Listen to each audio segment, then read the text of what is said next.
നമസ്കാരം. ഈ മണിക്കൂറിലെ ഏറ്റവും പ്രധാന വാർത്തകൾ നോക്കാം. തെരഞ്ഞെടുപ്പ് കമ്മീഷനെതിരെ ഗുരുതര ആരോപണങ്ങളുമായി രാഹുൽ ഗാന്ധി. മഹാരാഷ്ട്രയിലും കർണാടകയിലും വോട്ടേഴ്സ് ലിസ്റ്റിൽ ക്രമക്കേട് നടത്തിയെന്ന ആരോപണം. കമ്മീഷൻ ബിജെപിയുമായി ചേർന്ന് വോട്ട് മോഷ്ടിക്കുന്നുവെന്നും രാഹുൽ. ആരോപണം തള്ളി തെരഞ്ഞെടുപ്പ് കമ്മീഷനും ബിജെപിയും.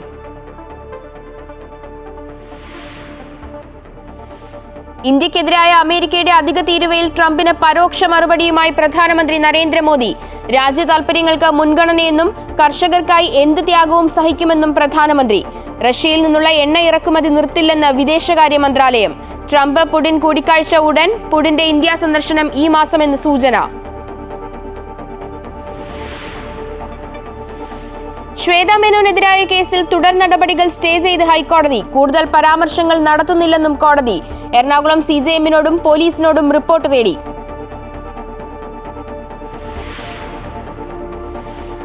ബിജെപി സംസ്ഥാന കോർ കമ്മിറ്റി പുനഃസംഘടിപ്പിച്ചു. 21 പേർ കോർ കമ്മിറ്റിയിൽ. സുരേഷ് ഗോപിയും ജോർജ് കുര്യനും കമ്മിറ്റിയിൽ.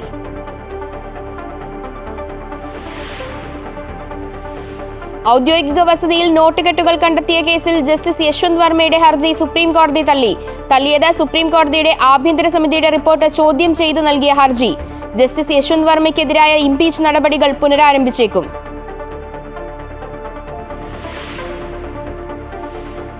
ISL ക്ലബ്ബുകളെ പങ്കെടുപ്പിച്ചുള്ള സൂപ്പർ കപ്പ് അടുത്ത മാസമെന്ന് അഖിലേന്ത്യാ ഫുട്ബോൾ ഫെഡറേഷൻ. ISLൽ തീരുമാനമായില്ല. വോട്ടെടുപ്പ് നടത്തിപ്പിൽ തെരഞ്ഞെടുപ്പ് കമ്മീഷൻ കൃത്രിമം നടത്തുന്നുവെന്ന ആരോപണവുമായി ലോക്സഭാ പ്രതിപക്ഷ നേതാവ് രാഹുൽ ഗാന്ധി. ബിജെപിയുമായി ചേർന്ന് തെരഞ്ഞെടുപ്പ് അട്ടിമറിച്ചെന്നും വോട്ട് മോഷണം നടന്നെന്നും രാഹുൽ ആരോപിച്ചു. തെളിവുകൾ നിരത്തിയായിരുന്നു രാഹുലിന്റെ വാർത്താസമ്മേളനം. ഡൽഹിയിൽ നടത്തിയ വാർത്താ സമ്മേളനത്തിലാണ് തെരഞ്ഞെടുപ്പ് കമ്മീഷനെതിരെ രാഹുൽ ഗുരുതര ആരോപണങ്ങൾ ഉന്നയിച്ചത്. വോട്ട് മോഷണം എന്ന പേരിൽ പ്രസന്റേഷൻ കാണിച്ചുകൊണ്ടായിരുന്നു രാഹുലിന്റെ വാർത്താ സമ്മേളനം. തെരഞ്ഞെടുപ്പ് കമ്മീഷൻ ബിജെപിയുമായി ചേർന്ന് വോട്ട് മോഷ്ടിക്കുന്നു. മഹാരാഷ്ട്രയിൽ 40 ലക്ഷം ദുരൂഹ വോട്ടർമാരാണ് ഉണ്ടായിരുന്നത്. 5 മണി കഴിഞ്ഞപ്പോൾ മഹാരാഷ്ട്രയിൽ പലയിടത്തും പോളിംഗ് കുതിച്ചുയർന്നു. രേഖകൾ തെരഞ്ഞെടുപ്പ് കമ്മീഷൻ നശിപ്പിച്ചു. CCTV ദൃശ്യങ്ങൾ ലഭിക്കാതിരിക്കാൻ തെരഞ്ഞെടുപ്പ് കമ്മീഷൻ നിയമങ്ങൾ മാറ്റിയെന്നും CCTV ദൃശ്യങ്ങൾ 45 ദിവസം കഴിയുമ്പോൾ നശിപ്പിക്കുമെന്ന് തെരഞ്ഞെടുപ്പ് കമ്മീഷൻ പറഞ്ഞതായും രാഹുൽ ഗാന്ധി പറഞ്ഞു. मगर इलेक्शन कमीशन 45 दिन में CCTV को खत्म करना चाह रहा है, वोटर लिस्ट नहीं दे रहा है. तो they are colluding with the BJP. They are helping the BJP destroy the election system in India. കർണാടകയിലും തെരഞ്ഞെടുപ്പ് അട്ടിമറിച്ചുവെന്നും അദ്ദേഹം ആരോപിച്ചു. ഒരാൾക്ക് ഒരു വോട്ട് എന്നതാണ് ഭരണഘടനാപരമായ അവകാശം. ഒരു ലോക്സഭാ മണ്ഡലത്തിലെ വോട്ടർ പട്ടിക പരിശോധിച്ചപ്പോൾ ആകെയുള്ള 6.5 ലക്ഷം വോട്ടർമാരിൽ 1.5 ലക്ഷം പേരും വ്യാജന്മാരാണെന്ന് കണ്ടെത്തി. तो आप वोटर लिस्ट लगाइए, आप मैन्युअली कीजिए, ईवीएम कीजिए, उससे कोई फर्क नहीं पड़ेगा. हमने आपको दिखाया 1 लाख फेक वोटर एक असेंबली में. We are saying that there is the integrity of the election system in India is gone. This, what has happened in Mahadevapura, is the destruction of democracy. And there are the groups of people who are doing it. കഴിഞ്ഞ തെരഞ്ഞെടുപ്പിൽ BJP സർക്കാർ ഉണ്ടാക്കിയത് ഈ തട്ടിപ്പിലൂടെ നേടിയ സീറ്റുകൾ ഉപയോഗിച്ചാണ്. രാജസ്ഥാൻ, മധ്യപ്രദേശ്, ഗുജറാത്ത് എന്നിവിടങ്ങളിൽ കോൺഗ്രസ് പാർട്ടിക്ക് ഒരു സീറ്റ് പോലും ലഭിക്കുന്നില്ല. ഇത് അത്ഭുതകരമാണെന്നും രാഹുൽ വ്യക്തമാക്കി. എക്സിറ്റ് പോൾ ഫലങ്ങളിൽ നിന്നും വ്യത്യസ്തമായ തെരഞ്ഞെടുപ്പ് ഫലമാണ് പലയിടത്തും ഉണ്ടാകുന്നത്. ഹരിയാന തെരഞ്ഞെടുപ്പിൽ അത് കണ്ടതാണ്. ഇതെല്ലാം സംശയങ്ങൾ സൃഷ്ടിക്കുന്നു. BJPക്ക് ഒരു സ്ഥലത്തും ഭരണവിരുദ്ധ വികാരം അനുഭവിക്കേണ്ടി വരുന്നില്ലെന്നും രാഹുൽ ഗാന്ധി പറഞ്ഞു. News desk, Amrita news. Rahul ഗാന്ധിയുടെ ആരോപണങ്ങൾ തള്ളി തെരഞ്ഞെടുപ്പ് കമ്മീഷനും BJPയും. ആരോപണങ്ങൾ സംബന്ധിച്ച വിവരങ്ങൾ ചട്ടപ്രകാരം നൽകണമെന്നും കോടതിയെ സമീപിക്കാമെന്നും കമ്മീഷൻ ആവശ്യപ്പെട്ടു. രാഹുൽ ഗാന്ധിക്ക് കത്തയച്ചാണ് തെരഞ്ഞെടുപ്പ് കമ്മീഷന്റെ നിർദ്ദേശം. കോൺഗ്രസിന് തോൽവിയിൽ നിന്നുണ്ടാകുന്ന നിരാശയെന്നും കമ്മീഷനെതിരെ രാഹുൽ ഉപയോഗിച്ചത് മോശം വാക്കുകളെന്നും BJP ആരോപിച്ചു.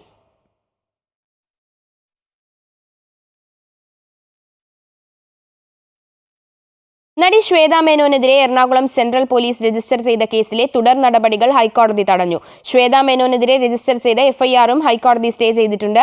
കീഴ്ക്കോടതി നടപടിക്രമം പാലിച്ചില്ലെന്നും മജിസ്ട്രേറ്റ് തിടുക്കം കാട്ടിയെന്നും ഹൈക്കോടതി നിരീക്ഷിച്ചു. കൂടുതൽ പരാമർശങ്ങൾ നടത്തുന്നില്ലെന്നും ഹൈക്കോടതി അറിയിച്ചു. എറണാകുളം CJMനോടും പോലീസിനോടും ഹൈക്കോടതി റിപ്പോർട്ട് തേടി. ശ്വേത മേനോന് പിന്തുണയുമായി നടൻ ദേവൻ. ശ്വേതയ്ക്കെതിരായ കേസ് അനാവശ്യമാണ്. കേസിൽ പറയുന്നത് പോലെയുള്ള ഒരു കലാകാരിയല്ല അവർ. ശ്വേത മേനോൻ ഒരു തെറ്റും ചെയ്തിട്ടില്ല. ശ്വേതയ്ക്കെതിരായ കേസ് അമ്മ തെരഞ്ഞെടുപ്പുമായി ബന്ധപ്പെട്ടുണ്ടായതെന്ന് കരുതുന്നു. കേസിൽ ഒന്നുമില്ലെന്നും ദേവൻ പറഞ്ഞു. ഞാനിപ്പോൾ ഈ ശ്വേതാമേനോൻ്റെ ഒരു കാര്യത്തിൽ ഞാൻ ഇന്നലെയാണ് ഇതിനെ പെട്ടെന്ന് ഒരു ന്യൂസ് കേട്ടത്. ഞാൻ ഒരു ട്രിവാൻഡ്രത്തായിരുന്നു. അപ്പോൾ പെട്ടെന്ന് അങ്ങനെ ഒരു ന്യൂസ് വന്നിരിക്കുന്നു, ഇങ്ങനെ ശ്വേതാമേനോൻ്റെ പേരിലൊരു കേസുണ്ട്. അപ്പോൾ ഞാൻ വസ്തുതയിൽ അത്ഭുതപ്പെട്ടു പോയി. കാരണം ശ്വേതാമേനോൻ്റെ പേരിലൊരു കേസ് വരാനുള്ള ഒരു സാധ്യതയില്ല. അങ്ങനത്തെ ഒരു ആർട്ടിസ്റ്റ് അല്ല അവർ. എന്ത് കേസെന്ന് ചോദിച്ചപ്പോഴാണ് പിന്നെ നോക്കിയപ്പോൾ അവർ FIR ഇട്ടിരിക്കുന്നു. FIRൽ ഉള്ള കാര്യങ്ങൾ ഞാൻ കേട്ടു. FIR ഇന്ന രീതിയിലുള്ള FIR ആണ് ഇട്ടിട്ടുള്ളത്. അപ്പോൾ അത് FIR കേട്ടപ്പോൾ എനിക്കൊരു ബുൾഷിറ്റായിട്ട് തോന്നി. It's nonsense. It's A bullshit. കാരണം ഒന്നുമില്ല അതിനകത്ത്. കാരണം എന്തെങ്കിലും ഒരു അലിഗേഷൻ ആരെങ്കിലും കൊണ്ടുവരണമെങ്കിൽ അതിന് ശക്തമായ ഒരു പിൻബലം വേണ്ടേ. നിയമത്തിൻ്റെ ഒരു പിൻബലം വേണം. അതുപോലെ സർക്കംസ്റ്റൻസസിൻ്റെ ഒരു പിൻബലം വേണം. അതൊന്നുമില്ലാതെ പെട്ടെന്നൊരു സുപ്രഭാതത്തിൽ ഇന്ത്യൻ ഉത്പന്നങ്ങൾക്ക് 50% തീരുവ പ്രഖ്യാപിച്ച ഡൊണാൾഡ് ട്രംപിന് പരോക്ഷ മറുപടി നൽകി പ്രധാനമന്ത്രി നരേന്ദ്രമോദി. രാജ്യതാൽപര്യത്തിനാണ് ഇന്ത്യ മുൻഗണന നൽകുന്നതെന്ന് പറഞ്ഞ പ്രധാനമന്ത്രി കർഷകരുടെയും മത്സ്യത്തൊഴിലാളികൾ അടക്കമുള്ളവരുടെയും താൽപര്യങ്ങളിൽ രാജ്യം ഒരിക്കലും വിട്ടുവീഴ്ച ചെയ്യില്ലെന്നും അറിയിച്ചു. അതേസമയം ട്രംപിന്റെ താരിഫ് ഭീഷണി ഇന്ത്യൻ വിപണിയെ കാര്യമായി ബാധിച്ചില്ല എന്നതാണ് ശ്രദ്ധേയം. ഡോളറിന് മുന്നിൽ രൂപയുടെ ഉയർത്തെഴുന്നേൽപ്പാണ് ഇന്നുണ്ടായത്. ട്രംപിന്റെ പുതിയ തീരുവകൾ നിലവിൽ വന്നതിന് പിന്നാലെയാണ് പ്രധാനമന്ത്രിയുടെ മറുപടി. ട്രംപിന്റെ തീരുമാനത്തെ കടുത്ത ഭാഷയിലാണ് മോദി വിമർശിച്ചത്. രാജ്യതാൽപര്യം സംരക്ഷിക്കാൻ അനിവാര്യമായ നടപടികൾ സ്വീകരിക്കുമെന്ന് പ്രധാനമന്ത്രി വ്യക്തമാക്കി. ഡൽഹിയിൽ നടന്ന MS സ്വാമിനാഥൻ ശതാബ്ദി അന്താരാഷ്ട്ര സമ്മേളനത്തെ അഭിസംബോധന ചെയ്ത് സംസാരിക്കുകയായിരുന്നു നരേന്ദ്രമോദി. കർഷകരുടെ താൽപര്യത്തിനാണ് പ്രഥമ പരിഗണന. ഇന്ത്യയിലെ കർഷകരുടെയും കന്നുകാലി വളർത്തുന്നവരുടെയും മത്സ്യത്തൊഴിലാളികളുടെയും താൽപര്യങ്ങളിൽ രാജ്യം ഒരിക്കലും വിട്ടുവീഴ്ച ചെയ്യില്ല എന്നും അദ്ദേഹം വ്യക്തമാക്കി. हमारे लिए अपने किसानों का हित सर्वोच्च प्राथमिकता है. भारत अपने किसानों के, पशुपालकों के और मछुआरे भाई बहनों के हितों के साथ कभी भी समझौता नहीं करेगा. और मैं जानता हूं व्यक्तिगत रूप से मुझे बहुत बड़ी कीमत चुकानी पड़ेगी, लेकिन मैं इसके लिए तैयार हूं. मेरे देश के किसानों के लिए, मेरे देश के मछुआरों के लिए, मेरे देश के पशुपालकों के लिए आज भारत तैयार है. ട്രംപിന്റെ നടപടി യുക്തരഹിതമെന്ന് വിദേശകാര്യ മന്ത്രാലയം വ്യക്തമാക്കി. US നടപടി ഇരട്ടത്താപ്പെന്നാണ് ഇന്ത്യയുടെ നിലപാട്. ഇന്ത്യയേക്കാൾ കൂടുതൽ റഷ്യൻ എണ്ണ വാങ്ങുന്ന രാജ്യമാണ് ചൈന. ചൈനയ്ക്ക് 90 ദിവസത്തെ സമയമാണ് ട്രംപ് നൽകിയിരിക്കുന്നത്. എന്നാൽ ഇന്ത്യക്ക് 3 ആഴ്ചത്തെ സമയം മാത്രമാണ് നൽകിയിട്ടുള്ളത്. ഇതടക്കം ചൂണ്ടിക്കാട്ടിയാണ് US-നെതിരെ ഇന്ത്യ വിമർശനം ശക്തമാക്കുന്നത്. ട്രംപിന്റെ ഇരട്ടത്താപ്പിൽ ഇന്ത്യ ഉടനെ മറുപടി നൽകില്ല എങ്കിലും ലോകരാജ്യങ്ങളുടെ ശ്രദ്ധയിൽപ്പെടുത്താനാണ് നീക്കം.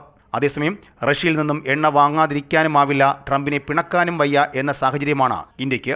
റഷ്യയുമായി US ചർച്ചകൾ നടത്തുന്നതിനിടയിലാണ് ഇന്ത്യക്കുമേൽ ട്രംപ് 50% തീരുവ പ്രഖ്യാപിച്ചിരിക്കുന്നത്. ട്രംപ് വൈകാതെ പുടിനുമായി കൂടിക്കാഴ്ച നടത്തുമെന്നാണ് റിപ്പോർട്ടുകൾ. ട്രംപ് പുടിൻ കൂടിക്കാഴ്ചയിൽ സമവായമുണ്ടായാൽ അത് ഇന്ത്യക്കും നേട്ടമാകുമെന്നാണ് വിലയിരുത്തൽ. അതേസമയം ട്രംപിന്റെ താരിഫ് ഭീഷണി ഇന്ത്യൻ വിപണിയെ ഇതുവരെ കാര്യമായി ബാധിച്ചിട്ടില്ല എന്നതാണ് ശ്രദ്ധേയം. ഡോളറിന് മുന്നിൽ രൂപയുടെ ഉയർത്തെഴുന്നേൽപ്പാണ് ഇന്ന് ഉണ്ടായത്. News desk Amrita news. Russian president Vladimir പുടിനും അമേരിക്കൻ പ്രസിഡന്റ് ഡൊണാൾഡ് ട്രംപും കൂടിക്കാഴ്ച നടത്തും. ഇരു രാജ്യങ്ങളുടെയും പ്രസിഡന്റുമാരുടെ കൂടിക്കാഴ്ച വരും ദിവസങ്ങളിൽ നടക്കുമെന്ന് റഷ്യയുടെ വിദേശകാര്യ ഉപദേഷ്ടാവ് യൂരി ഉഷാക്കോവ് അറിയിച്ചു. കൂടിക്കാഴ്ചയുടെ വേദി നിശ്ചയിച്ചതായും അത് പിന്നീട് പ്രഖ്യാപിക്കുമെന്നും അദ്ദേഹം കൂട്ടിച്ചേർത്തു. റഷ്യൻ പ്രസിഡന്റ് വ്ളാഡിമിർ പുടിൻ ഉടൻ ഇന്ത്യ സന്ദർശിക്കുമെന്ന് ദേശീയ സുരക്ഷാ ഉപദേഷ്ടാവ് അജിത് ഡോവൽ. റഷ്യൻ സന്ദർശനത്തിനിടെയാണ് ഡോവൽ ഇക്കാര്യം അറിയിച്ചത്. അതേസമയം തീയതി തീരുമാനിച്ചിട്ടില്ല. ഈ വർഷം അവസാനം സന്ദർശനം ഉണ്ടാകുമെന്ന് ദേശീയ മാധ്യമങ്ങൾ റിപ്പോർട്ട് ചെയ്തു. അമേരിക്ക ഇന്ത്യക്ക് മേൽ 50% തീരുവ ചുമത്തിയ സാഹചര്യത്തിലാണ് റഷ്യ ഇന്ത്യ സന്ദർശിക്കുമെന്ന വാർത്ത പുറത്തുവരുന്നത്. റഷ്യയുമായുള്ള ഇന്ത്യയുടെ വ്യാപാര ബന്ധത്തെ ചൊല്ലി ഇന്ത്യയും അമേരിക്കയും തമ്മിലുള്ള സംഘർഷങ്ങൾ വർദ്ധിച്ചുവരുന്ന സാഹചര്യത്തിലാണ് സന്ദർശനം. We have got a very special relationship, a long relationship, and we highly value our strategic partnership. We have had high-level engagements, and these high-level engagements have contributed very substantially. We are very excited and delighted to learn about the visit of His Excellency the President of Russia, President Putin, to India. I think that the dates are almost finalized now. The more important thing is this, that is, these summit meetings have always been the watershed. സാങ്കേതിക സർവകലാശാലയിൽ പ്രതിഷേധം സംഘടിപ്പിച്ച SFI. സർവകലാശാലയിൽ സ്ഥിരം vice ചാൻസലറെ നിയമിക്കുക, year out സമ്പ്രദായം ഒഴിവാക്കുക എന്നീ ആവശ്യങ്ങൾ ഉന്നയിച്ചായിരുന്നു പ്രതിഷേധ മാർച്ച്.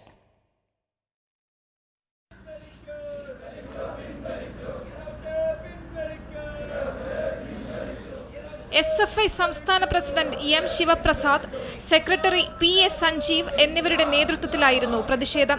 ബാരിക്കേഡ് മറികടന്ന പ്രവർത്തകർ ക്യാമ്പസിൽ കയറി. താൽക്കാലിക VCയുടെ മുറി പ്രവർത്തകർ ഉപരോധിച്ചു.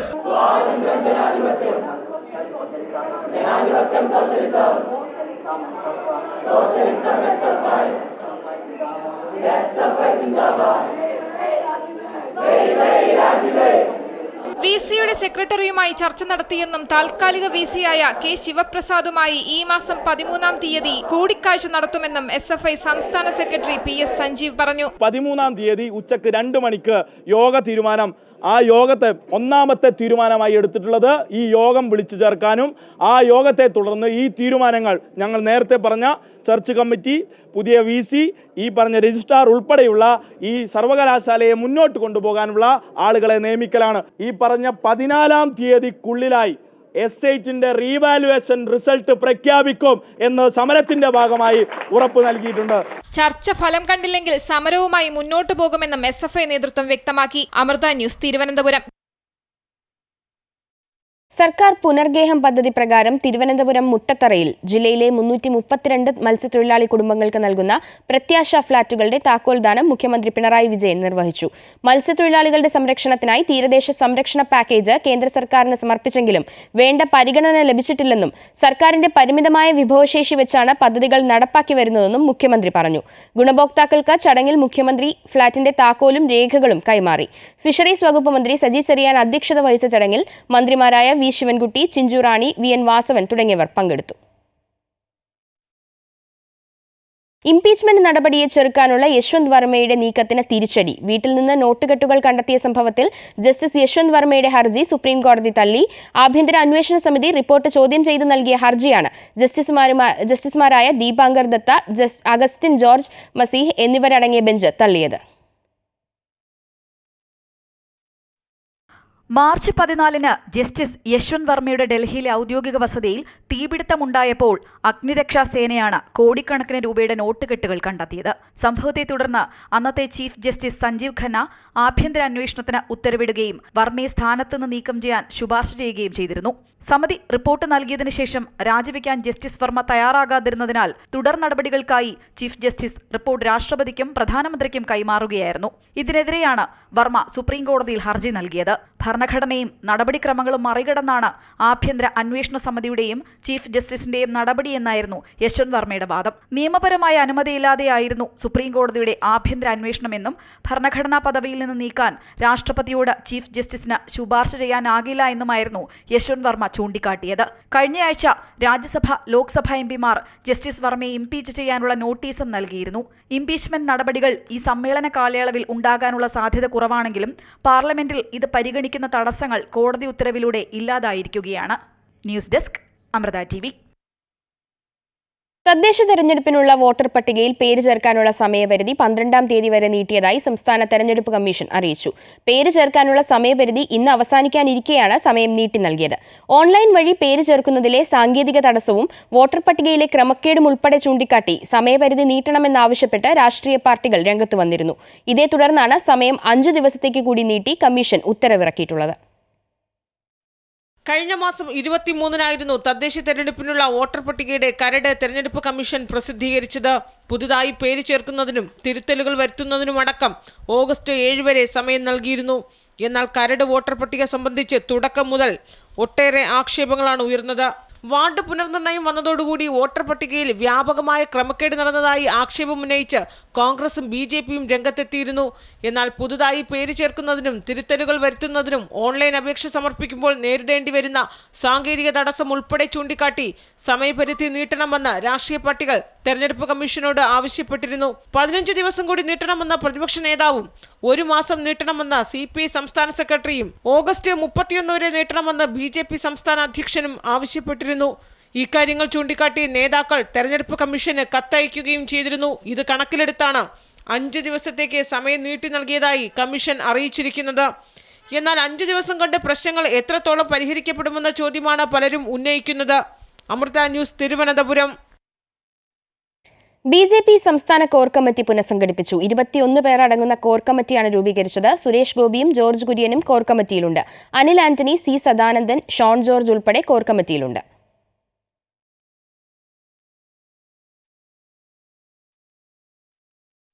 ജൈനമ്മ കേസിലെ പ്രതി സെബാസ്റ്റ്യന്റെ പോലീസ് കസ്റ്റഡി കാലാവധി നീട്ടി. Ettumanoor first class judicial magistrate കോടതിയാണ് കസ്റ്റഡി കാലാവധി ഈ മാസം 13 വരെ നീട്ടിക്കൊണ്ട് ഉത്തരവായത്. നിലവിലെ റിമാൻഡ് കാലാവധി കഴിയുന്ന 12-ാം തീയതി സെബാസ്റ്റ്യനെ വീണ്ടും ഹാജരാക്കാൻ കോടതി നിർദ്ദേശിച്ചു. പ്രോസിക്യൂഷന് വേണ്ടി additional public prosecutor Reshmi Ramesh ഹാജരായി. പ്രതിക്ക് വേണ്ടി അഭിഭാഷകർ ആരും ഹാജരായിരുന്നില്ല. സെബാസ്റ്റ്യന്റെ ആരോഗ്യ വിവരം നേരിട്ട് ചോദിച്ചറിഞ്ഞ കോടതി ഇയാൾക്ക് നിയമസഹായം ലഭ്യമാക്കാനും വേണ്ട ചികിത്സ ഉറപ്പാക്കാനും അന്വേഷണ സംഘത്തിന് നിർദ്ദേശം നൽകി. രാവിലെ കോട്ടയം ജനറൽ ആശുപത്രിയിൽ വൈദ്യപരിശോധനയ്ക്ക് ശേഷമാണ് പ്രതിയെ കോടതിയിലെത്തിച്ചത്. ബിന്ദു പത്മനാഭൻ തിരോധാന കേസിൽ അന്വേഷണ സംഘത്തിന് മുന്നിൽ വീണ്ടും മൊഴി നൽകി സഹോദരൻ പ്രവീൺ കെ. വിശദമായ പരാതിയാണ് ആദ്യം നൽകിയതെന്നും ആദ്യഘട്ടത്തിലെ അന്വേഷണത്തിൽ വീഴ്ചയുണ്ടായി എന്നും പ്രവീൺ ആരോപിച്ചു. FIR ഇടാൻ പോലും കാലതാമസം നേരിട്ടു. കാണാനില്ലെന്ന വെറുമൊരു പരാതിയല്ല നൽകിയത്. വ്യാജരേഖ ഉണ്ടാക്കിയ കേസിൽ മറ്റൊരു സ്ത്രീയെയാണ് ബിന്ദു എന്ന പേരിൽ അവതരിപ്പിച്ചത്. സെബാസ്റ്റ്യന്റെ വീട്ടിൽ പോയി നേരിൽ കണ്ടിരുന്നു. സെബാസ്റ്റ്യൻ എന്ന് പറഞ്ഞതെല്ലാം കള്ളമാണ്. ബിന്ദുവിനെ കാണാനില്ലെന്നറിയുന്നത് 2016-ലാണെന്നും പ്രവീൺ പ്രതികരിച്ചു. അല്ല, അത് നമ്മൾ ഞാൻ ഇപ്പം നടക്കുന്ന ഇൻവെസ്റ്റിഗേഷൻ്റെ ഭാഗമായിട്ട് നമ്മൾ ജസ്റ്റ് ഒന്ന് ചോദിക്കും, എന്തായി സാറേ പോസിറ്റീവായിട്ട് നമുക്ക് എന്തെങ്കിലും ഉണ്ടോ എന്ന് ചോദിക്കുമ്പോൾ അവർ ഞങ്ങൾ ചെയ്തുകൊണ്ടിരിക്കുകയെന്നുള്ള മറുപടി അല്ലാതെ അതെന്താണെന്നുള്ള കാര്യമൊന്നും എനിക്കറിയില്ല. അവർ ചെയ്യുന്നുണ്ട്, ഞങ്ങൾ മാക്സിമം നോക്കുന്നുണ്ട്, ഞങ്ങളുടെ ഫുൾ ടീം അതിനുവേണ്ടി മെനക്കൊണ്ടിരിക്കുകയാണ്. ഞാൻ ഉദ്ദേശിച്ച രീതിയിലുള്ള ഒരു അപ്രോച്ചോ ഉദ്ദേശിച്ച രീതിയിലുള്ള സ്പീഡോ അതിനുണ്ടാകും. കുട്ടികളിലെ ലഹരി വ്യാപനം തടയാൻ മാ കെയർ സെന്ററുമായി സംസ്ഥാന സർക്കാർ. മാ കെയർ സ്റ്റോറുകളുടെ സംസ്ഥാനതല ഉദ്ഘാടനം തിരുവനന്തപുരം കരമന ഗേൾസ് ഹൈസ്കൂളിൽ തദ്ദേശ വകുപ്പ് മന്ത്രി MB രാജേഷ് നിർവഹിച്ചു. മന്ത്രി V ശിവൻകുട്ടിയും പരിപാടിയിൽ പങ്കെടുത്തു. കുടുംബശ്രീയുടെ ആഭിമുഖ്യത്തിലാണ് സംസ്ഥാനത്തെ സ്കൂളുകളിൽ മാ കെയർ സെന്ററുകൾ ആരംഭിക്കുന്നത്. ലഘുഭക്ഷണങ്ങളും പാനീയങ്ങളും പഠന സഹായത്തിന് ആവശ്യമായ സ്റ്റേഷനറികളും ഉൾപ്പെടെ ഈ സ്റ്റോറുകളിൽ ലഭ്യമാണ്. ഇതിലൂടെ സ്കൂൾ സമയത്ത് കുട്ടികൾ പുറത്തു പോകുന്നത് ഒഴിവാക്കാനാകും. കൂടാതെ സ്കൂൾ കോമ്പൗണ്ടിനുള്ളിൽ തന്നെ ആരോഗ്യകരമായ ലഘുഭക്ഷണങ്ങൾ ലഭിക്കുന്നതിനാൽ സ്കൂളിന് പുറത്തുള്ള അനാരോഗ്യകരമായ ഭക്ഷണങ്ങളും ലഹരി പദാർത്ഥങ്ങളും ഉപയോഗിക്കുന്നതിനുള്ള സാഹചര്യങ്ങൾക്ക് തടയിടാനും കഴിയും. 424 സ്കൂളുകളിൽ ഇതുവരെ മാ കെയർ സെന്ററുകൾ ആരംഭിച്ചുവെന്ന് പരിപാടി ഉദ്ഘാടനം ചെയ്തു സംസാരിച്ച മന്ത്രി MB രാജേഷ് പറഞ്ഞു. ഇതുവരെ കേരളത്തിൽ 424 സ്കൂളുകളിൽ ഇത് ആരംഭിച്ചു. ആദ്യത്തെ പരീക്ഷണം കാസർഗോഡ്, കണ്ണൂർ ജില്ലകളിലായിരുന്നു. അത് വലിയ വിജയമായപ്പോഴാണ് നമ്മൾ സംസ്ഥാന തലത്തിലാകെ ഇത് നടപ്പാക്കാം എന്ന് തീരുമാനിച്ചത്. കുട്ടികളിലെ ലഹരി ഉപയോഗം തടയാൻ ഈ പദ്ധതിയിലൂടെ സാധിക്കുമെന്ന് വിദ്യാഭ്യാസ മന്ത്രി V ശിവൻകുട്ടി പറഞ്ഞു. പുറത്തുനിന്നുള്ള അനാരോഗ്യമായ ഭക്ഷണം, ലഹരി വസ്തുക്കളുമായി സമ്പർക്കമുണ്ടാകാനുള്ള സാധ്യത തുടങ്ങിയ പ്രശ്നങ്ങൾക്ക് നമ്മുടെ കുട്ടികളുടെ സുരക്ഷയും ആരോഗ്യത്തെയും ബാധിക്കുകയാണ്. അപ്പോൾ യഥാർത്ഥത്തിൽ പൊതുവിദ്യാഭ്യാസ വകുപ്പ് അഭിമുഖീകരിച്ചുകൊണ്ടിരിക്കുന്ന ഏറ്റവും പ്രധാനപ്പെട്ട ചില പ്രശ്നങ്ങൾക്ക് പരിഹാരം കാണുകയാണ്. വിദ്യാർത്ഥികളിൽ ഉണ്ടാകുന്ന മാനസിക പിരിമുറുക്കം ഒഴിവാക്കുന്നതിനും കുറഞ്ഞ വിലയിൽ ഉൽപ്പന്നങ്ങൾ സ്കൂൾ മുറ്റത്തു തന്നെ ലഭ്യമാക്കാനും ഈ പദ്ധതിയിലൂടെ സാധിക്കും. കുടുംബശ്രീ വനിതകൾക്ക് വരുമാനം ലഭ്യമാക്കുന്നതോടൊപ്പം ഉപജീവന മേഖലയെ ശക്തിപ്പെടുത്തുന്നതുകൂടി ലക്ഷ്യമിട്ടുകൊണ്ടാണ് മാ കെയർ സെന്ററുകൾ നടപ്പാക്കുന്നത്. Amrita news, Thiruvananthapuram. Metro rail പാലത്തിന്റെ മുകളിൽ നിന്ന് ചാടി യുവാവ് മരിച്ചു. മലപ്പുറം ചുള്ളിപ്പാറ സ്വദേശി നിസാറാണ് മരിച്ചത്. Tripunithura Vadakkekotta SN junction metro സ്റ്റേഷനുകൾക്കിടയിലായിരുന്നു സംഭവം. ഇയാളെ അതീവ ഗുരുതരാവസ്ഥയിൽ എറണാകുളത്തെ സ്വകാര്യ ആശുപത്രിയിൽ പ്രവേശിപ്പിച്ചെങ്കിലും മരണം സംഭവിക്കുകയായിരുന്നു. മൃതദേഹം വൈകാതെ പോസ്റ്റ്മോർട്ടത്തിനയക്കും. വടക്കേക്കോട്ടയിൽ നിന്ന് തൃപ്പൂണിത്തുറയ്ക്ക് ടിക്കറ്റ് എടുത്ത ശേഷമാണ് നിസാർ പ്ലാറ്റ്ഫോമിൽ പ്രവേശിച്ചത്. തുടർന്ന് പ്ലാറ്റ്ഫോമും മറികടന്ന് പുറത്തേക്ക് ഓടുകയായിരുന്നു. പിന്നാലെ അഗ്നിശമന സേന സ്ഥലത്തെത്തി. ഇയാളെ അനുനയിപ്പിച്ച് താഴെ ഇറക്കാൻ ശ്രമിച്ചെങ്കിലും സാധിച്ചില്ല. താഴേക്ക് ചാടി പിടിക്കുന്നതിന് വല ഉൾപ്പെടെ അഗ്നിശമന സേന തയ്യാറാക്കി. എന്നാൽ ഇതിനപ്പുറത്തേക്ക് നിസാർ ചാടുകയായിരുന്നു.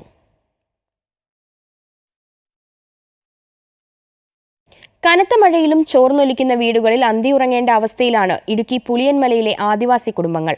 വർഷങ്ങൾക്ക് മുൻപ് പട്ടികവർഗ വകുപ്പിൽ നിന്ന് അനുവദിച്ച വീടുകളുടെ അറ്റകുറ്റപ്പണികൾ പോലും ഇതുവരെ നടത്തിയിട്ടില്ല. ഇടുക്കി കട്ടപ്പന നഗരസഭയിൽ ഉൾപ്പെട്ട ആദിവാസി മേഖലയാണ് പുളിയന്മല ശിവലിംഗപ്പളിയ കുടിമേഖല. 50-ലധികം കുടുംബങ്ങൾ ഇവിടെ താമസിക്കുന്നു. കൂലിപ്പണിക്കും മറ്റും പോയാണ് ഇവർ ഉപജീവനത്തിനുള്ള മാർഗം കണ്ടെത്തുന്നത്. അടിസ്ഥാന സൗകര്യങ്ങൾ ഈ കുടുംബങ്ങൾക്ക് ഇപ്പോഴും അന്യം. വർഷങ്ങൾക്ക് മുമ്പ് പട്ടികവർഗ വകുപ്പിൽ നിന്നും അനുവദിച്ച വീടുകളിലാണ് ഇവർ കഴിയുന്നത്. മഴ ശക്തമായതോടെ ഈ വീടുകൾ ചോർന്നൊലിക്കുന്നു. പ്രശ്നം ഭയങ്കര ചോർച്ചൽ, കാട്ടിൽ നിന്ന് വന്നിട്ട് കിടക്കാൻ പറ്റത്തില്ല, ഭയങ്കര ചോർച്ചൽ, കഞ്ഞി വയ്ക്കാൻ പാടാം, അതുകൊണ്ട് കിടക്കാനും മേല. നിരവധി തവണ വീടുകളുടെ അവസ്ഥ പട്ടികവർഗ വകുപ്പ് അധികൃതരെ അറിയിച്ചതാണ്. എന്നിട്ടും യാതൊരു നടപടിയും ഉണ്ടായില്ല. മഴ പെയ്താൽ മൊത്തം കിടക്കാൻ പറ്റത്തില്ല. എത്ര വർഷമായിട്ട് ഞങ്ങൾ അപേക്ഷ കൊടുത്ത് മടുത്തിരിക്കുകയാണ്. ഇനി ഞങ്ങളെന്ന് പറഞ്ഞാൽ പാവപ്പെട്ടവരാ, കൂലിപ്പണി ചെയ്തിട്ടാണ് വന്ന് കിടക്കുന്നത്. ഇപ്പോൾ മഴ പെയ്തിട്ടും വീട്ടിലും മഴ പെയ്ത് കിടന്നാൽ ഞങ്ങൾ എങ്ങനെ കിടന്ന് ഉറങ്ങാനാ? അതുകൊണ്ട് സർക്കാർ നല്ല ഞങ്ങൾക്ക് സഹായിച്ചു തരണമെന്ന് അഭ്യർത്ഥിക്കുന്നു. വീട്ടുപകരണങ്ങളും കുട്ടികളുടെ പഠന സാമഗ്രികളും അടക്കം നഷ്ടപ്പെട്ടു പോകുന്ന അവസ്ഥയുണ്ട്. മഴ നനയാതെ കഴിയാനുള്ള സാഹചര്യമെങ്കിലും ഉണ്ടാക്കണമെന്ന ആവശ്യമാണ് ഈ കുടുംബങ്ങൾക്കുള്ളത്. അമൃത ന്യൂസ്, ഇടുക്കി. എയ്ഡഡ് സ്ഥാപനങ്ങളിൽ പട്ടികജാതി പട്ടികവർഗ വിഭാഗങ്ങൾക്ക് അർഹമായ പരിഗണന വേണമെന്ന നിയമസഭാ സമിതിയുടെ ശുപാർശ 8 വർഷമായിട്ടും നടപ്പാക്കിയില്ല. സ്വകാര്യ മാനേജ്മെന്റുകളുടെ ഭീഷണിക്ക് മുന്നിൽ മുട്ടുമടക്കിയിരിക്കുകയാണ് സർക്കാർ. സംസ്ഥാനത്തെ 7140 എയ്ഡഡ് സ്കൂളുകളിലായി 97,524 അധ്യാപകരും അനധ്യാപകരുമുണ്ടെന്നാണ് 2017 യുവജനക്ഷേമ നിയമസഭാ സമിതി നൽകിയ റിപ്പോർട്ടിലുള്ളത്. ഇതിൽ പട്ടികജാതിക്കാരായുള്ളത് 378 പേർ മാത്രം. പട്ടികവർഗ വിഭാഗത്തിൽ നിന്ന് വെറും 75 പേരും. ഇതിൽ എയ്ഡഡ് മേഖലയിൽ അധ്യാപകന ജോലിയിൽ 161 ദളിതരും 43 പേർ ആദിവാസികളുമാണ്. ഓരോ വർഷവും നിരവധി നിയമനങ്ങൾ നടക്കുന്ന മേഖലയിൽ പട്ടിക വിഭാഗങ്ങളുടെ പ്രാതിനിധ്യത്തിന് മാത്രം പുരോഗതി ഉണ്ടാകാറില്ല. 11,480 കോടി രൂപ സർക്കാർ ഖജനാവിൽ നിന്നെടുത്താണ് എയ്ഡഡ് അധ്യാപകർക്കും ജീവനക്കാർക്കും ശമ്പളം നൽകുന്നത്. കോടികളുടെ കോഴപ്പണത്തിൽ കെട്ടിപ്പൊക്കിയ എയ്ഡഡ് സ്ഥാപനങ്ങളെ തൊടാൻ സർക്കാരിന് കഴിയുന്നില്ല. നിയമനങ്ങൾ സുതാര്യത ഉറപ്പുവരുത്തണമെന്നാവശ്യപ്പെട്ട് നിയമസഭാ സമിതി 6 ശുപാർശകൾ മുന്നോട്ട് വച്ചിരുന്നു. നിയമനങ്ങൾ PSCക്ക് വിടണമെന്നും പട്ടികജാതി പട്ടികവർഗങ്ങൾക്ക് എയ്ഡഡ് സ്ഥാപനങ്ങളിൽ അർഹിച്ച പ്രാതിനിധ്യം ഉറപ്പുവരുത്തണമെന്നുമായിരുന്നു ശുപാർശകൾ. കേരളത്തിലെ പല കാലങ്ങളിൽ വന്നിട്ടുള്ള കമ്മീഷനുകളുണ്ട്, എഡ്യൂക്കേഷൻ കമ്മീഷനുകൾ. അതായത് സർക്കാർ തന്നെ നിയമിക്കുന്ന ഒരുപാട്, ഇപ്പോൾ അനന്തമൂർത്തി കമ്മീഷൻ, അതുപോലുള്ള ഒരുപാട് കമ്മീഷൻ റിപ്പോർട്ടുകൾ വന്നിട്ടുണ്ട്. ആ റിപ്പോർട്ടുകളിലൊക്കെ തന്നെ എയ്ഡഡ് വിദ്യാഭ്യാസ മേഖലയുടെ നിയമനം PSCക്ക് വിടുക, അല്ലെങ്കിൽ ഏതെങ്കിലും സ്റ്റേറ്റ് ഓൺഡ് ആയിട്ടുള്ള ഒരു മെഷീനറി അത് ഏറ്റെടുത്ത് ചെയ്യണം എന്ന് തന്നെയാണ് പറഞ്ഞിട്ടുള്ളത്. ഇനിയെങ്കിലും പാർശ്വവൽക്കരിക്കപ്പെട്ട ജനവിഭാഗങ്ങൾക്ക് സാമൂഹ്യനീതി ഉറപ്പുവരുത്താൻ സർക്കാർ ഇടപെടൽ ഉണ്ടാകണമെന്നാണ് പട്ടികജാതി പട്ടികവർഗ സംഘടനകൾ ആവശ്യപ്പെടുന്നത്. ക്യാമറാമാൻ അമർജിത്ത് കൽപ്പറ്റയ്ക്കൊപ്പം S വിനേഷ് കുമാർ, അമൃത ന്യൂസ്, കോഴിക്കോട്. ദേശീയ ചലച്ചിത്ര പുരസ്കാര വിവാദത്തിൽ പ്രതികരണവുമായി നടനും MLAയുമായ മുകേഷ്. ചലച്ചിത്ര പുരസ്കാരത്തിൽ ജൂറിയുടെ തീരുമാനത്തെ തിരുത്താനാകില്ലെന്നും അത് അംഗീകരിച്ചേ മതിയാകൂ എന്നും, എന്നാൽ കേരള സ്റ്റോറിക്ക് അവാർഡ് കൊടുത്തതിനോട് യോജിപ്പില്ലെന്നും മുകേഷ് കൊല്ലത്ത് പറഞ്ഞു. അദ്ദേഹം പറഞ്ഞത് ആ ഉദ്ദേശത്തോടെ ആയിരിക്കില്ല. അങ്ങനെ ഒരു വന്നു കഴിഞ്ഞാൽ അവരെ ഒരു ഇൻ്റർവ്യൂ നടത്തിയിട്ട് ആവശ്യമെങ്കിൽ 3 മാസത്തെ ഒരു ക്ലാസ് കൊടുക്കണം. അത് തന്നെയാണ് അദ്ദേഹം ഉദ്ദേശിച്ചത്, അതായിരിക്കാം. സ്ത്രീകൾക്ക് വേടനെതിരായ കേസിൽ അന്വേഷണം നടക്കുന്നുവെന്ന് കൊച്ചി പോലീസ് കമ്മീഷണർ പുട്ട വിമലാദിത്യ. വേടൻ എവിടെയെന്ന് പോലീസ് അന്വേഷിക്കുന്നുണ്ടെന്നും ഒളിവിലാണോ എന്ന ചോദ്യത്തിന് ഇപ്പോൾ ഒന്നും പറയാനില്ല എന്നും കമ്മീഷണർ പറഞ്ഞു. എല്ലാ കാര്യങ്ങളും നോക്കി നടപടിയെടുക്കുമെന്നും വേടന്റെ മുൻകൂർ ജാമ്യാപേക്ഷ കോടതിയുടെ പരിഗണനയിലാണെന്നും കൊച്ചി പോലീസ് കമ്മീഷണർ പറഞ്ഞു. അതേസമയം റാപ്പർ വേടന്റെ സംഗീത പരിപാടി മാറ്റിവെച്ചു. കൊച്ചി ബോൾഗാട്ടി പാലസിലെ ഓളം ലൈവ് എന്ന പരിപാടിയാണ് മാറ്റിവെച്ചത്. മറ്റൊരു ദിവസം പരിപാടി നടത്തുമെന്ന് സംഘാടകർ അറിയിച്ചു. വേടൻ്റെ പ്രസൻറ്റ് ലൊക്കേഷൻ നമ്മൾ നോക്കിക്കൊണ്ടിരിക്കുകയാണ്. ഈ വിഷയത്തിൽ ഒരു ആൻറ്റിസിപ്പേറ്ററി ബെയിൽ നിലവിൽ ഹൈക്കോടതിയുടെ മുമ്പ് പെൻഡിങ് ആണ്. അപ്പോൾ നമ്മൾ അതിൻ്റെ എല്ലാ കാര്യങ്ങൾ നോക്കിയിട്ട് നമ്മൾ ആവശ്യമുള്ള നടപടി എടുക്കും. അത് വരുന്ന സമയം വരെ നമ്മൾ ഈ കേസിലെ അന്വേഷണത്തിലെ ഭാഗമായിട്ട് എല്ലാ കാര്യങ്ങളും നമ്മൾ ചെയ്യുന്നുണ്ട്. കുറേ സാക്ഷികൾ കണ്ട് ചോദിക്കുക, മറ്റ് വിവരങ്ങൾ എടുക്കുക എന്നതാണ് നമ്മൾ ഇപ്പോൾ ചെയ്തു വരുന്നത്.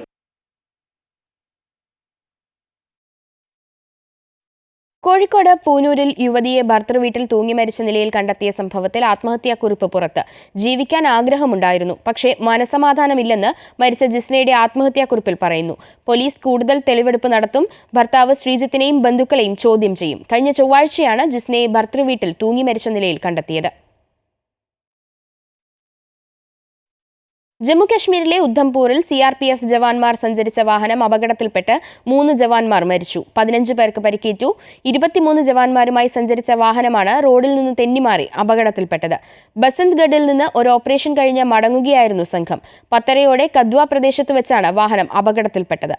2 പേർ സംഭവസ്ഥലത്ത് വെച്ച് തന്നെ മരിച്ചു. ഗുരുതരമായി പരിക്കേറ്റ മറ്റൊരു ജവാൻ ആശുപത്രിയിൽ എത്തിച്ചതിന് ശേഷമാണ് മരണപ്പെട്ടത്. കോഴിക്കോട് വിവാഹ സംഘത്തിന്റെ അപകടയാത്ര. പുറമേരിയിലാണ് സംഭവം. വിവാഹ സംഘം സഞ്ചരിച്ച കാർ ബൈക്കിൽ തട്ടിയതോടെ നാട്ടുകാർ വാഹനങ്ങൾ തടഞ്ഞു. ഇതേ തുടർന്ന് നാട്ടുകാരും വാഹനങ്ങളിൽ സഞ്ചരിച്ചവരുമായി വാക്കേറ്റമുണ്ടായി. സംഭവത്തിന് പിന്നാലെ നാദാപുരം പോലീസ് സ്ഥലത്തെത്തി.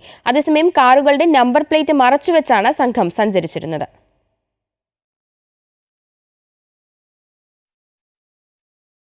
ഇന്റർനാഷണൽ ക്വിസിംഗ് അസോസിയേഷൻ ഏഷ്യ ചാപ്റ്ററുമായി ചേർന്ന് ക്യൂ പോസിറ്റീവ് ക്ലബിന് രൂപം നൽകി Alappuzha Amrita saint Mary's residential central school. Q positive ക്ലബിന്റെ ഉദ്ഘാടനം ആലപ്പുഴ ജില്ലാ കളക്ടർ അലക്സ് വർഗീസ് IAS നിർവഹിച്ചു. സ്കൂളിൽ നടന്ന ചടങ്ങിൽ manager GS Sajikumar, principal Jayamol PT, Q factor quiz master Mahadev Nambiar, DMO general Sharath N, administrative officer ജാക്കുലിൽ കുരുവിള തുടങ്ങിയവർ പങ്കെടുത്തു. ഇക്കഴിഞ്ഞ CBSE പരീക്ഷയിൽ 3ാം റാങ്ക് നേടിയ അദ്രിജ ഓം പ്രകാശിനെ തദവസരത്തിൽ കളക്ടർ ആദരിച്ചു. മറ്റുള്ള ജില്ലകളെ അപേക്ഷിച്ച് ആലപ്പുഴയിൽ താരതമ്യേന ക്വിസിംഗിനുള്ള അവസരങ്ങൾ കുറവാണെന്നും എന്നാൽ സ്കൂളുകളിൽ ക്യൂ പോസിറ്റീവ് പോലെയുള്ള ക്ലബ്ബുകൾ രൂപീകരിക്കുക വഴി നാളത്തെ തലമുറയുടെ ബൗദ്ധിക വികാസത്തിനുള്ള പ്രധാനപ്പെട്ട ഒരു ചുവടുവയ്പായി അത് മാറുമെന്നും കളക്ടർ അഭിപ്രായപ്പെട്ടു. വിദ്യാർത്ഥികൾക്ക് പഠനം ആനന്ദകരമായ അനുഭവമാക്കി തീർക്കുന്നതിൽ ക്വിസിംഗ് വേറിട്ട മാർഗമാണെന്നും ചോദ്യങ്ങൾ വഴിയുള്ള വിവരശേഖരണം അവരുടെ ശ്രദ്ധയും ജിജ്ഞാസയും വളർത്തുമെന്നും മാനേജർ സജികുമാർ പറഞ്ഞു. വിവിധ വിഭാഗങ്ങളിലുള്ള വിദ്യാർത്ഥികൾക്കായി ക്വിസ് മത്സരം നടന്നു. സിവിൽ സർവീസ് പരീക്ഷയിൽ ഉന്നത വിജയം നേടിയ വൈശാഖ് CR സമ്മാനദാനം നിർവഹിച്ചു. ISL ക്ലബ്ബുകളെ പങ്കെടുപ്പിച്ചുകൊണ്ടുള്ള സൂപ്പർ കപ്പ് സെപ്റ്റംബറിൽ സംഘടിപ്പിക്കാമെന്ന നിർദ്ദേശവുമായി അഖിലേന്ത്യാ ഫുട്ബോൾ ഫെഡറേഷൻ. ISL പുതിയ സീസൺ അനിശ്ചിതത്വത്തിലായതോടെ ക്ലബ്ബുകളുടെ പ്രതിനിധികളെ പങ്കെടുപ്പിച്ചുകൊണ്ട് നടന്ന യോഗത്തിലായിരുന്നു നിർദ്ദേശം. അതേസമയം ISL എപ്പോൾ നടത്തുമെന്ന കാര്യത്തിൽ യോഗത്തിൽ തീരുമാനമായില്ല. സെപ്റ്റംബർ മാസത്തിൽ 2ാമത്തെയോ 3ാമത്തെയോ ആഴ്ച സൂപ്പർ കപ്പ് തുടങ്ങാമെന്ന നിർദ്ദേശമാണ് AIFF മുന്നോട്ടുവച്ചത്. സൂപ്പർ കപ്പ് തുടങ്ങാനായാൽ ISLൽ പങ്കെടുക്കുന്ന ക്ലബ്ബുകൾക്ക് നല്ല മത്സരങ്ങൾ കളിക്കാൻ സാധിക്കുമെന്നും ഏതാനും ദിവസങ്ങൾക്കുള്ളിൽ തന്നെ യോഗം ചേർന്ന് അന്തിമ തീരുമാനമെടുക്കുമെന്ന് AIFF പ്രസിഡന്റ് കല്യാൺ ചൌബെ പറഞ്ഞു. അതേസമയം ISL നടത്താനാകുമെന്ന് തന്നെയാണ് പ്രതീക്ഷയെന്നും സീസൺ അല്പം വൈകിയേക്കാമെന്നും ചൌബെ പറഞ്ഞു. ഓണക്കാലം എത്താൻ ഇനി ദിവസങ്ങൾ മാത്രമാണ് ബാക്കി. ആഘോഷക്കാലമായാൽ തിങ്ങി നിറയുന്ന തിരുവനന്തപുരം ചാല മാർക്കറ്റിൽ ഇന്ന് ആളൊഴിഞ്ഞ അവസ്ഥയാണ്. ചെറുകിട കച്ചവടക്കാർ നേരിടുന്ന പ്രതിസന്ധികൾ അനേകമാണ്.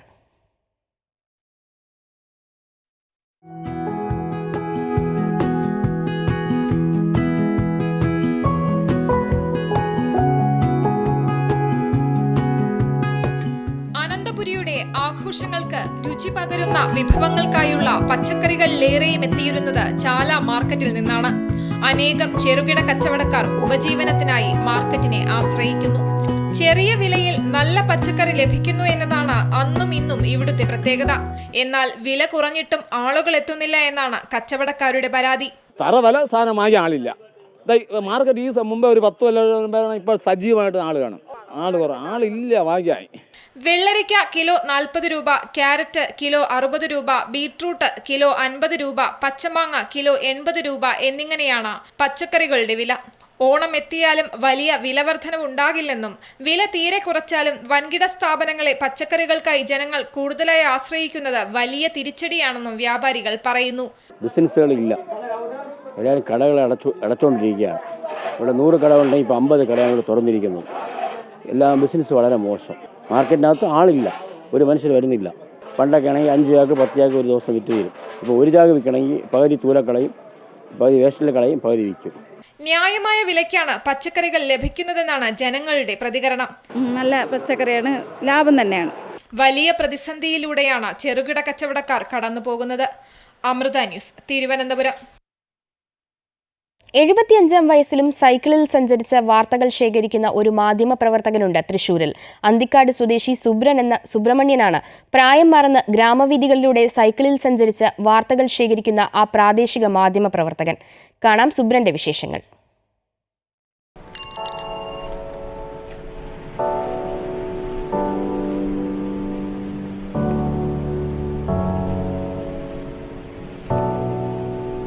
സുബ്രന്റെ ഓരോ ദിവസവും ആരംഭിക്കുന്നത് പുലർച്ചെ 2:30 മണിക്കാണ്. ഉറക്കമെണീറ്റാൽ പത്രവിതരണത്തിന് പോകുന്നതാണ് ആദ്യ ജോലി. 1970 മുതൽ പത്രം ഏജന്റാണ് സുബ്രൻ. വിവിധ പഞ്ചായത്തുകളിലായി കറങ്ങിത്തിരിഞ്ഞ പത്രവിതരണം കഴിഞ്ഞെത്തുമ്പോഴേക്കും സമയം രാവിലെ 8:30 ഇതിനകം 17 കിലോമീറ്ററോളം സൈക്കിൾ ചവിട്ടി കഴിഞ്ഞിട്ടുണ്ടാകും സുബ്രൻ. ഇതിനുശേഷമാണ് നാട്ടിൽ നടക്കുന്ന സംഭവങ്ങൾ വാർത്തയാക്കി പത്രങ്ങളിലേക്ക് നൽകുന്നത്. വാർത്തകൾ ശേഖരിക്കാനും സൈക്കിളിൽ തന്നെയാണ് സഞ്ചാരം. 17 വർഷം മുൻപ് പത്രലേഖകനായിട്ടാണ് സുബ്രൻ മാധ്യമപ്രവർത്തനത്തിന് തുടക്കം കുറിക്കുന്നത്. ഇപ്പോൾ അന്തിക്കാട് പ്രസ് ക്ലബ്ബിൽ സജീവ സാന്നിധ്യമാണ് സുബ്രൻ. പത്രസമ്മേളനത്തിന് വരുന്നതും പോകുന്നതുമെല്ലാം സൈക്കിളിൽ തന്നെ. ഒരു 17 വർഷമായിട്ട് ഇപ്പോൾ ഞാൻ ഉണ്ട്, രംഗത്തുണ്ട്. പിന്നെ ഞാൻ വെച്ചാൽ രാവിലെ 2:30 മണിക്ക് എഴുന്നേറ്റ് ഒരു അരമണിക്കൂർ എക്സസൈസും കൂടി ചെയ്തിട്ടാണ് കാഞ്ഞാണിക്ക് വരുന്നത്. അപ്പോൾ 3:30 മണിക്ക് ഞാൻ വീട്ടിൽ നിന്ന് കാഞ്ഞാണിയിലേക്ക് പുറപ്പെടും. അത് കഴിഞ്ഞിട്ട് 17 കിലോമീറ്റർ ഞാൻ രാവിലെ സൈക്കിൾ ചവിട്ടിയിട്ടാണ് പത്രവിതരണം നടത്തുന്നത്. അതിനുശേഷം പിന്നെ കളക്ഷൻ പോകണം. എല്ലാം ഞാൻ ഈ സൈക്കിളിലാണ്. സൈക്കിള് വാങ്ങിയിട്ട് ഒരു 10-25 കൊല്ലമായിട്ട് സൈക്കിൾ തന്നെയാണ്. ശാരീരികമായ പല അസുഖങ്ങളും സുബ്രനെ അലട്ടുന്നുണ്ടെങ്കിലും സൈക്കിൾ ചവിട്ടുന്ന ശീലം ഒഴിവാക്കാൻ തയ്യാറല്ല. വാർത്തകൾ തേടി ചാഴൂർ, താന്യം, അന്തിക്കാട്, മണലൂർ എന്നീ പഞ്ചായത്തുകളുടെ മുക്കിലും മൂലയിലും വരെ സുബ്രന്റെ സൈക്കിൾ എത്തും. സൈക്കിളിൽ വന്നിട്ടാണ് ഇതിലെല്ലാ പത്രസമ്മേളനത്തിലും പങ്കെടുക്കാറുണ്ട്. പല ആളുകളും മാറി നിൽക്കുന്ന അവസ്ഥയിൽ ആൾ മുടങ്ങാതെയാണ് ഓരോ ഈ പത്രസമ്മേളനത്തിന് പങ്കെടുത്തുകൊണ്ടിരിക്കുന്നത്. പരമാവധി നമുക്ക് പോകാൻ പറ്റാവുന്ന അത്രയും സമയം ഞാൻ സൈക്കിൾ തന്നെ ഉപയോഗിക്കുള്ളൂ. അതുകൊണ്ട് ഇത് കുറച്ച് സുഖകരമായതുകൊണ്ട് ഇത് മതി എന്നുള്ള ധാരണയാണ്. എനിക്കിതാണ് സന്തോഷം. കാരണം വെച്ചാൽ രാവിലെ അവിടെ നിന്ന് പോരാം, വീട്ടിൽ നിന്ന് പോരാം, നമുക്കിവിടെ വന്ന് കാര്യങ്ങളൊക്കെ ചെയ്ത് പോവാം. പ്രയാസം ഇതുവരെ ഉണ്ടായിട്ടില്ല. മുൻകാലഘട്ടങ്ങളിൽ വിദ്യാർത്ഥികൾക്ക് യുവജനോത്സവങ്ങൾക്കായി ലഘുനാടകങ്ങൾ രചിച്ച് സംവിധാനവും മേക്കപ്പും വരെ സുബ്രൻ ചെയ്തു വന്നിരുന്നു. 45 വർഷത്തോളം ബോർഡുകൾ എഴുതുന്ന കലാകാരൻ കൂടിയായിരുന്ന സുബ്രൻ ആ ജോലി അവസാനിപ്പിച്ചത് കോവിഡ് കാലത്താണ്. അന്തിക്കാട് ഗ്രാമവീഥികളിൽ വാർത്തയും തേടിപ്പോകുന്ന സുബ്രനും സൈക്കിളും നിത്യകാഴ്ചയാണ്. അമൃത ന്യൂസ്, തൃശൂർ.